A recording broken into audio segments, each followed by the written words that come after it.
السلام عليكم. تاني كومبلين اللي هو الكف بنفس الفكرة. السلام عليكم، أنا اسمي سندس المصراتي، طالبة سنة 5. لو سمحت اسمح لي ناخذ منك بعض المعلومات، تفضل. شنو الاسم الكريم؟ اسمي أسامة مصطفى بن عيسى. كم عمرك؟ عمري اللي هو 33 سنة. حضرتك نشتغل عمل حر في محلات. وين تسكن؟ نسكن في الفرناج. ليبي. متزوج؟ لا مش متزوج. لبس عليك؟ عندي كحة. الكحة هذه بدت فجأة ولا بالتدريج؟ لا والله بدت فجأة. قديش ليها باهي معاك؟ ليها تقريبا 3 إلى 4 أيام. تحس فيها في الزيادة ولا زي ما هي؟ لا نحس فيها كل مرة أسوأ. الكحة هذه جافة وإلا معبية؟ لا والله جافة.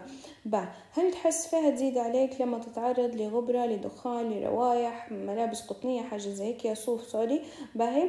فلا والله ممكن لما هيك نصقع شوية مكيف شوية لحد ما الغبرة لما يكون جنبي. تمام. هل لاحظت ان الكحة هذه مثلا تجي موسمية، تجيك توا اكتر الفصل هذا، تجيك اكتر في الربيع، في الشتاء؟ لا ما فيش فرق. بس جربت تستخدم لها او تستخدم لها موسع شعر وتنقص؟ لا والله ما جربتش. هل تحس في الكحة متاعك هذه تجي اكتر في الليل ولا في النهار؟ لا نحس فيها اكتر اللي هو في الليل. عندك معها تصفير في الصدر؟ عندي تصفير في الصدر. عندك معها دهشة؟ عندي معها دهشة، وكلهم مبدو مع بعض. حلو بكل. أنا أخذت هذا السيناريو الأول. بكم تفكروا أنتم بينكم بين نفسكم، وخلوني أنا ندير السيناريو الثاني بنفس المواصفات، بس شن حنغير اللي هو العمر متاعي. العمر متاعي هنا شن حنديروه؟ اللي هو حنديره عمره 60 سنة. عندك كحة؟ عندي كحة بدت معك فجأة ولا بالتدريج؟ قديش لها تقريبا 3 شهور. كل مرة في الزيادة ولا زي ما هي كل مرة في الزيادة؟ جافة ولا معبية؟ لا والله معبية. هل هي يعني كيف شو لونها؟ قديش كميتها وكذا؟ هل تحسها تطلع كشاكيش لونها زي الوردي؟ يعني صرتبتهم ورا بعضهم يعني، لكن في الامتحان كل واحد هيك تسألوه بشوية تسمعوا رد المريض يعني، غير توا عليه طول الفيديو. المهم، فبالنسبة للونها والله تطلع بيضة مخلطة فيها شوية اللي هو زي قطات الدم هيك زي البودرية، وفيها رغاوي. حسيتها تزيد عليك لما تتعرض لغبرة، لدخان، لأي روايح؟ ولا تحس فيها تزيد عليك لما تطبس؟ ولا تحس فيها تجيك في مواسم دون مواسم؟ لا ما ليش علاقة باللي قلته كله. حسيت الكحة هذه تنقص لما تاخذ موسع شعر هوية؟ لا ما تنقصش. حسيتها تختلف من نهار لليل؟ لا ما حسيتهاش، ثابتة زي ما هي. عندك تصفير في الصدر، ألم، دهشة كذا، تنوض في الليل تدور في هواء، عندك انفاخ في الرجلين، عندك مثلا ترقد عليه أكتر من مخدة. أوكي هذا كله قال لي ما عنديش إلا إن عنده دهشة، وينوض في الليل يدور في هواء، وعنده شوية انفاخ في الرجلين. حلوين هيك. تقريبا درنا 2 different سيناريو، واحد acute dry والتاني اللي هو chronic وبرودكتيف. خلونا نشوفوا الاناليسيز متاع الكومبلين متاعنا شنو ممكن نستفيدوا منه. الأونست اللي هو صدم جرادوال كالعادة. الديوريشن بالنسبة للكحة أكيد أقل من 3 أسابيع، وكرونيك أكتر من شهرين. الكورس as usual دراي ولا برودكتيف، وهذا هو الفيصل متاعي بالنسبة للأناليسيس. إذا كانت دراي دي ما تفكروا في upper respiratory tract برونكيال أزمة. إذا كانت برودكتيف على الأغلب تفكروا في COPD برونكيكتسس، وكل ما كانت الكمية كبيرة هلبة كل ما نمشوا جهة اللي هو البرونكيكتسس. إذا كانت فيها مثلا جرينش يلو، هنا ديما خلوا في بالكم حاجتين. it could be pneumonia خاصة في وجود الفيفر، و it could be هي exacerbating لبرونكيال أزمة للCOPD. مش ديما productive cough معناها لا خلاص نطلع من راسي برونكيال أزمة، ولا مدام لونها أخضر معناها متاعت infection مش COPD. لا ما احنا pneumonia أصلا هي تعتبر أحد most common precipitating factor للobstructive airway disease. ولو لقيتها بطريقة اللي هم الكشاكيش ووردية وكذا، معناها خليني نفكر في منه في البلمونري إديمة. كان القال لي فيها دم على طول راني أنا خلاص حنمشي للفيديو الثاني اللي هو مليش علاقة بالكلام اللي حنقولوه هنا بكل، لأن الهيموبتسيس عنده differential diagnosis. هذه قصة dry والبرودكتيف. الaggravating والrelieving factor مش حنعطل فيهم، نفس فكرة بالضبط الديزنيا اللي هم قصة الالرجينز بتاع obstructive airway disease. الدايرنال ولا seasonal variation حتى هذه أكتر مع البرونكيال أزمة، less commonly مع اللي هو الCOPD. نخشوا للديفرنشال diagnosis. نبدو به اللي هو الريسبيراتوري. إذا كان أعطاني والله عنده احتقان في رقبته وعنده مزكوم وعنده حرارة، عنده وجع في رقبته، فهذه طبعا upper respiratory وهي حتنحط بس as a differential. وكذلك عندها dry cough.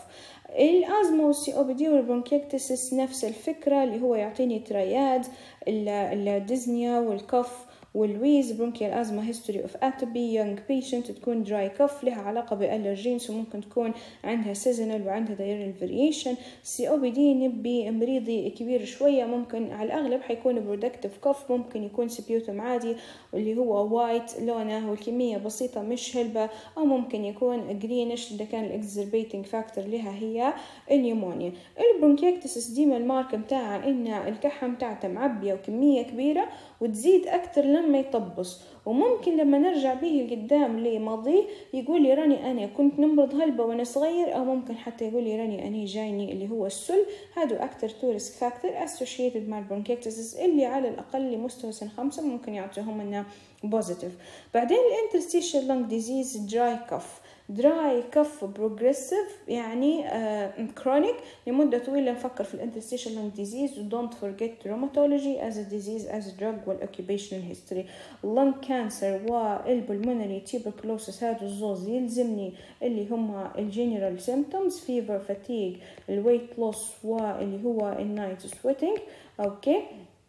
النيومونيا نفس الفكرة، نبي اللي هو الحرارة متاعي. والأكيوت بالمونري إديما الكيس متاعي بالضبط اللي احنا درناها، اللي هو جايني مريض وليه فترة وعنده الكحة متاعتها معبية وطالعة بشكل لونها وردي، ولما سألت على الاسوشيتد سيمبتوم طلع عنده يدهش في الليل ويرقد على أكثر من مخدة وكده.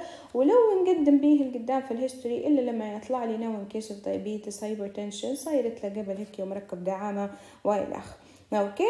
سو من هذا الديوريشن يحكم فيها امتى نقول بالمونري ايديما وامتى نقول هارت فيلير، بس اللي هو الديوريشن. لو كان انا مريض جاني باكيوت ديزنيا ومعاها اورثوبنيا وبيندي وكذا وريسك فاكتورز بتاعت الكارديو، معناها اكيوت بالمونري ايديما، وطبعا بالتاكيد الفروتي بينكش سبيوتم مارك جميل جدا. لكن اللي هو لو كان هارت فيلير كرونيك الدهشة بتاعتي كرونيك، ونلقى نفس الريسك فاكتورز كلها بتاعت الهارت فيلير. نجي بعدين حاجة في الجي اي والسايكوجينيك هادو يعني هم ديفرنشيال حنقولوهم بس مش حيجينا هم الدايجنوسز. بس الجي اي اللي هو لما ندير سيستمك ريفيو حنلقى عنده قداد انه هو يصير له مثلا الكحة اكتر، او ممكن عنده حتى وجاع مرات لما ياكل اللي هو الماكلة الحارة الماكلة الناشطة، يشرب مثلا الشاي الحاجات هي، انه هو يكون لما يدخن او انه هو يستخدم في هلبة مسكنات الفترة هذه. بهي السايكوجينيك باي اكسكلوجن. السايكوجينيك تلقوا ما فيش كلمة من المريض راكبة على أختها، يعني أنا لما نجمع كلام المريض ما نوصل لشيء. وطبعا بالتأكيد على الأغلب young females. أوكي. فتو قولوا لي نحاولوا مع بعضنا حسب السيناريوهات الزوز اللي اعطيناها كيف هنحط الديفرنشال دايجنوسيس. السيناريو الأول كان صغير والسيمبتومز كلها ماشية مع حاجة obstructive airway disease، فحنحط acute exacerbation of bronchial asthma acute exacerbation of COPD bronchiectasis صح ولا معاهم upper respiratory tract infection، وحنمشي نسمي الأكيوت كلهم يعني نيومونيا، نوصل حتى في الأكيوت بالمونري إديما. يقول لي what else الدكتور مازال is not enough في الديفرنشال اللي سميتهم، نخش على البلمونري تي بي، على اللنج كانسر، على الهارت فيلير، على الجيرد. باهي الجيرد حتى هو نقدر نضيفوه في حالات الأكيوت. حلوين. أنا استفدت فكرة ديما خلوا في بالكم دكاترة في أي كومبلين تاخدوه الديفرنشال دايجنوز حيترتبوا بالأولوية هي، يعني أنا حنسمي كل الحاجات الأكيوت وبعدين لو مازال عندي الدكتور يبي حنسمي حاجات الكرونيك. باهي لو كانت العكس الحالة متاعي كرونيك زي الكيس الثاني اللي هو خديناها شنو من حنسمي سي او بي دي بس مش حنقول اكيوت اكزربيشن. البلمونري إديما طبعا متفاهمين هو التشخيص، هنحطه اللنج كانسر انترستيشال لنج ديزيز، نحطه التي بي، نحطه اللي هو الهارت فيلير. هذه الحاجات اللي ممكن تكون كرونيك. هل محتاجة اني نولي الاكيوت؟ لا. شنو الفكرة قلتها لكم في أول فيديو إن أنا في المرضى يختلف، يعني لما مريض يجيني خلال 5 أيام ولا أول أسبوع هذا ما يعنيش إنه هو الديزيز اللي عنده يجي بس أكيوت، لا هو ممكن النيتشر متاع الديزيز متاعه ممكن حتى تي بي، ممكن حتى لون كانسر بس هو مصبرش، هو جاني يعني على طول أول ما جدت عليه الأعراض. ما هي خاصة لو كان الكحة فيها دم أو هيك، يعني كل ما كان الكومبلين يخوف، اللي تعرفوه من الليبيين حاجة وجاع حاجة دم على الأغلب اللي هو يمشوا يعاينوا. لكن العكس طبعا غير صحيح، يعني لو أنا مريض يجاني لي شهرين مستحيل تكون acute exacerbation وصابر لي شهرين، يعني 100% النيتشر بتاع الديزيز بتاعي حاجة اللي هي كرونيك. شو الإضافات اللي حتكون عندي بالنسبة للباست هيستوري والسيستميك ريفيو؟ سيستميك ريفيو نفس السيستميك ريفيو بالضبط اللي حنديروها بنفس الأفكار بتاعت اللي هي الدهشة ونفس الأسباب. الباست هيستوري نفس الفكرة يا دكاترة. مني ضفت هنا، ضفت الحاجة الوحيدة اللي هي ارتجاع في المريء إني أنا نسأل عليها دايركتلي، لأن هنا جد علي في الديزنيا قبل ما عنديش. الدروكس اللي هم نفس الشيء. لو تلاحظوا هنا منقصة شوية أنا، يعني مثلا اللي هم الدايوريتكس والأسبرين وكذا، بس لو كانت الكيس متاعي زي اللي هي الحالة الثانية السيناريو الثاني اللي عمره في الستينات وجانب الفورتي بنجش بيوتم، لا نضيفهم هنا الأدوية. الحاجة الوحيدة بس اللي ضفناها سوري اللي هو النسيج، علاج ضفناه على خاطر الجيرل. فشفتوا يعني تعتبر الكف هي أخت الديزنيا، وهي راهو في أغلب الامتحانات يعطوه لكم الزوز مع بعض، يعني واحد فيهم هو اللي حيبدأ وحتلقوا الثاني associated symptom. فأنا نعطيكم فكرة تسهل عليكم. ديما لو كانت في ديزنيا وكف زوز مع بعض لما بتسموا الديفرنشيال سموا الديفرنشيال بتاعت الكف، لأن الديزنيا فيها هلبة ديفرنشيال لكن الكف فيها أقل، يعني الحاجات اللي تدير لي دهشة أكتر من الحاجات اللي تدير لي كف. ولو كان هيموبتس سموا الحاجات اللي هيموبتس، لأن لما حنقروا الهيموبتس حتكتشفوا إن الكحة اللي بدم أغلبهم هم نفسهم يديروا دهشة. فديما لما تلقوا أي زوز كومبلينات يجوا مع بعض من تسموا الديفرنشال اللي هم بتاعت الأقل، إلا لما حتلقوا هم نفسهم يديروا اللي هو الأذر كومبلين. هل في حاجة تانية هنا ممكن نركز عليها؟